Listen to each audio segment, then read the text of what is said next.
নমস্কার বন্ধুরা, কাকলির রান্নাঘরে আজকে স্বাগত সবাইকে। আজকে আমি রান্না করব লাচ্ছা। তার জন্য 1 লিটার দুধ নিয়েছি।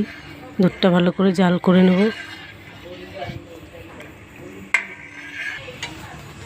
বন্ধুরা একটু জাল করে নিয়েছি। এবার একটু এলাচ দিয়ে দেবো, 2-3টে এলাচ, তেজপাতা, আর দিয়ে দেবো কিশমিশ।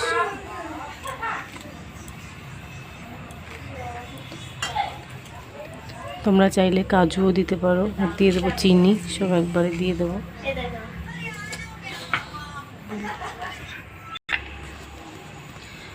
দুধটা ফুটে উঠেছে বন্ধুরা। মিষ্টিটা একটু গাঢ় করার জন্য আমি সামান্য একটু নুন দিয়ে দেবো। তারপর লাচ্ছাটা দেবো। বন্ধুরা ভালো করে ফুটে গেছে। এবার আমি লাচ্ছাগুলো আস্তে আস্তে দিয়ে দেবো। তোমরা পারলে ঘি দিয়েও ভেজে নিতে পারো, আমি ভাজিনি। নামানোর আগে একটু ঘি দিয়ে দেবো।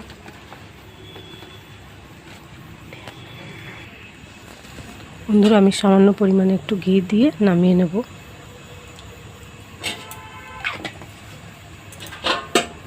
লাচ্ছাটা তৈরি হয়ে গেছে দেখুন। ঢেলে রাখলে আরও ঘন হয়ে যাবে, দারুণ লাগছে।